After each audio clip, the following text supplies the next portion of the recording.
नमस्कार दोस्तों, आप देख रहे हैं SR न्यूज और मैं हूं संगीता। दोस्तों, पश्चिम बंगाल विधानसभा चुनाव का जो कल रिजल्ट आया, पश्चिम बंगाल में भारतीय जनता पार्टी न सिर्फ जीतती है बल्कि बम्पर जीत हासिल करती है। पश्चिम बंगाल में भारतीय जनता पार्टी की जितनी सीटें आती हैं और जिस हिसाब से ममता बनर्जी यानी कि टीएमसी हारती है, ऐसा किसी ने अंदाजा तक नहीं लगाया था।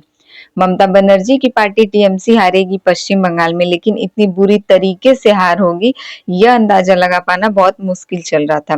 और अभी तक यही कारण है कि ममता बनर्जी इस हार को स्वीकार नहीं कर पा रही है।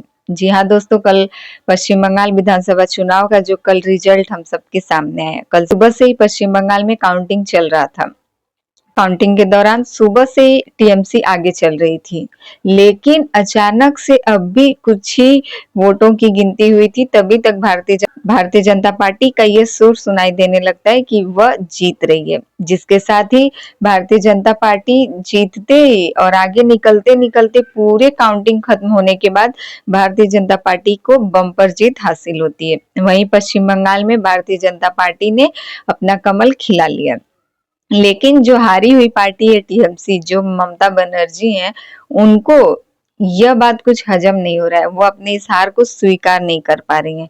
ममता बनर्जी कल वहां पर पहुंचती है काउंटिंग रूम में। पहले तो ये आरोप लगाती है कि उनको अंदर जाने से रोका जाता है, जिसके बाद वह दूसरा तरीका अपनाकर जब अंदर जाती हैं, वह आरोप लगाती है कि वहां उनके साथ धक्का मुक्की की जाती है, उनके साथ मारपीट किया जाता है, उनके पेट और पीठ पर मारा जाता है और वहीं ने उनसे बदसलूकी की जाती है, उनके साथ गलत भाषा का प्रयोग किया जाता है। हालांकि यह सब आरोप लगाने के बाद ममता बनर्जी, जो कि बहुत ही ज्यादा हर्ट हुई है, ममता बनर्जी को अपनी हार से बहुत ही गहरा सदमा लगा हुआ है। ममता बनर्जी अभी तक इस बात को स्वीकार नहीं कर पा रही है कि वह पश्चिम बंगाल में इस तरीके से इतनी बुरी हार उनको मिली है और पश्चिम बंगाल में वह सत्ता से बाहर हो गई हैं। लेकिन कल ममता बनर्जी अपने थकान भरे शब्दों में मीडिया से बातचीत की। कल उन्होंने दिन भर मीडिया से ही बातचीत करती रह गई, उनके साथ जो कुछ भी हुआ, और वह आखिरी दम तक, वह आखिरी वोटिंग, आखिरी जो राउंड चल रहा था काउंटिंग का, तब तक ममता बनर्जी हारने को तैयार नहीं थी, ना ही हार मानने को। वह, उनको लगता था कि वह जीतेंगी जरूर। और लास्ट काउंटिंग खत्म होने के बाद उन्होंने ये आरोप लगाया कि भारतीय जनता पार्टी और चुनाव आयोग ने मिलकर खेल किया है। बहुत ही बुरे तरीके से, गंदे तरीके से इस पूरे खेल को साजिश रचकर खेला गया है। इलेक्शन कमीशन और भारतीय जनता पार्टी मिली हुई है, हमारे 100 वोटों को चोरी किया गया है। चाहे तो ममता बनर्जी भारतीय जनता पार्टी पर यह आरोप लगा रही है कि उनके 100 वोटों को चोरी किया गया है। सुबह से जब काउंटिंग के दौरान टीएमसी आगे चल रही थी, तो फिर भारतीय जनता पार्टी ने क्यों यह कह दिया कि वह जीत रही है? क्यों नहीं पूरे राउंड को खत्म होने तक का इंतजार किया गया? हमारे वोट को चोरी किया गया।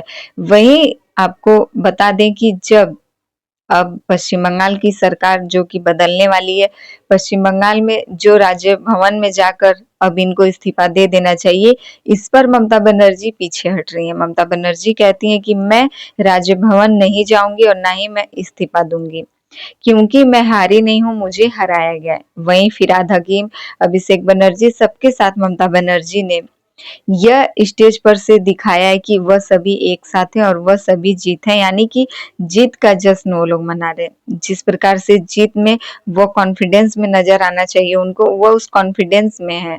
सभी के साथ वह लोग स्टेज पर हाथ पकड़कर यह दिखाना चाहते हैं कि अभी भी टीएमसी जीती हुई है। और ममता बनर्जी जो इस्तीफा देने से साफ साफ इनकार कर दी, हालांकि उनके कहने ना कहने से कोई प्रभाव नहीं पड़ता है। अब पश्चिम बंगाल का सरकार बदलने वाला है, उनको इस्तीफा दे देना चाहिए। वह एक समय सीमा होती है 10 दिन तक, हालांकि वह जब तक वहां पर नया सीएम अपने पद पर नहीं बैठ जाता, तब तक ममता बनर्जी एक कार्य करने के लिए वहां उस तौर पर मौजूद होंगी, कुछ काम वह कर सके। लेकिन अब ममता बनर्जी अपना इस्तीफा देने से इनकार कर रही है, तो क्या राज्य भवन में, तो इससे ही राज्यपाल तो अपनी मर्जी से ही वह कुछ भी कर सकते हैं, इनका रद्द कर सकते हैं, लेकिन यह तैयार नहीं हो रही है क्योंकि यह बहुत ज्यादा हर्ट हुई है। इनको बहुत ही ज्यादा गहरा सदमा लगा है बंगाल हारने से। वहीं ममता बनर्जी ने एक प्रेस कॉन्फ्रेंस किया हारने के बाद, और वह कहती है कि मैं हारी नहीं, मुझे हराया गया है, मेरे 100 वोटों को चोरी किया गया है। वहीं जो उनका गढ़ था भवानीपुर से भी उनको 15,000 वोट से अधिक शुभेंदु अधिकारी ने ममता बनर्जी को पीछे छोड़ा है। यानी कि भवानीपुर से भी ममता बनर्जी हार चुकी हैं।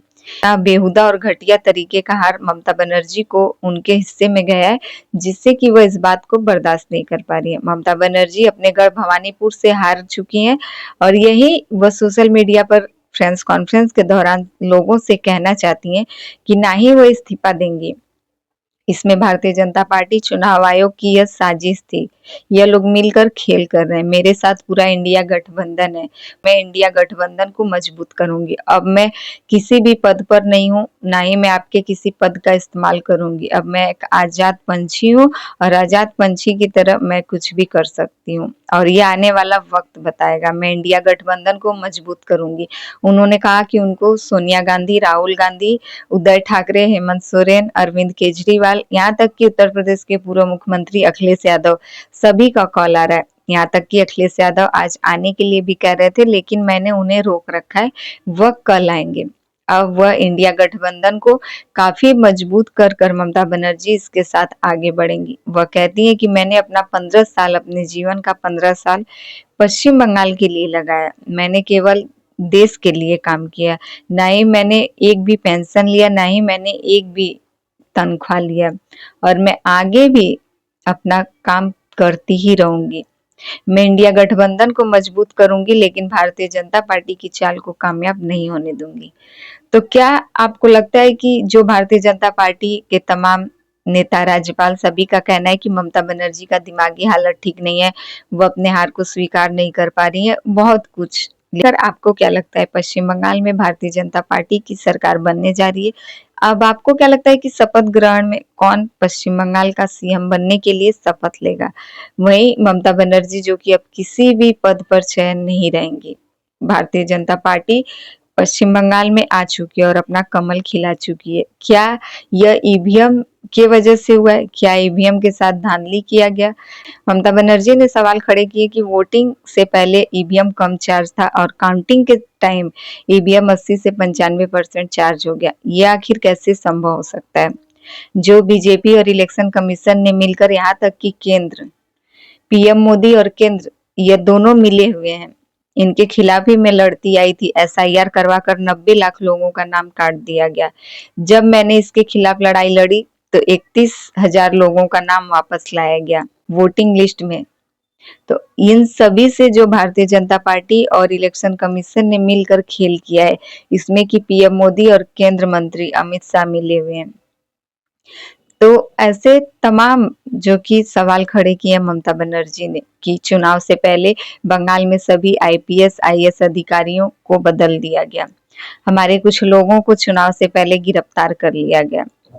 ऐसे जो कि केंद्र बल की यहाँ पर इतनी तैनाती की गई थी, हर एक चीज के अंदर ED red, election commission, Bharatiya Janata party पूरी तरीके से अपने मुट्ठी में कर जो ये चुनाव लड़ी है और इन सभी का नतीजा जो कि भारतीय जनता पार्टी ने ईवीएम के साथ छेड़छाड़ किया, मेरे वोटों को चोरी किया और तब जाकर भारतीय जनता पार्टी सत्ता में आई है। मेरे 100 वोटों को चोरी कर भारतीय जनता पार्टी ने यह बंगाल में जीत हासिल किया। तो इन सभी को लेकर आपको क्या लगता है कि ममता बनर्जी का लगाया गया सभी आरोप भारतीय जनता पार्टी पर सही साबित है? क्या आपको लगता है कि भारतीय जनता पार्टी ने सच में इन सब तरीके से बंगाल में जीत हासिल की, या फिर सच में भारतीय जनता पार्टी का यह ईवीएम जो कि उनके पक्ष में था, लोगों का जो वोट था वह भारतीय जनता पार्टी के पक्ष में था? क्या सच में बंगाल की जनता ने बदलाव के मूड से वोटिंग किया था? क्या बंगाल की जनता 15 साल में ममता बनर्जी के कार्यकाल से उब चुकी थी? यह जो भी हो, जनता का फैसला ही सामने आया है और इससे अब ममता बनर्जी को और बंगाल के लोगों को स्वीकार करना पड़ेगा। भारतीय जनता पार्टी पश्चिम बंगाल में अपनी जीत का परचम लहरा चुकी है। इन सभी को लेकर आप क्या कहना चाहेंगे, कमेंट करके जरूर बताइएगा। हमारे चैनल पे नए हैं तो प्लीज हमारे चैनल को सब्सक्राइब कर दें और वीडियो पसंद आए तो लाइक कमेंट जरूर कीजिएगा।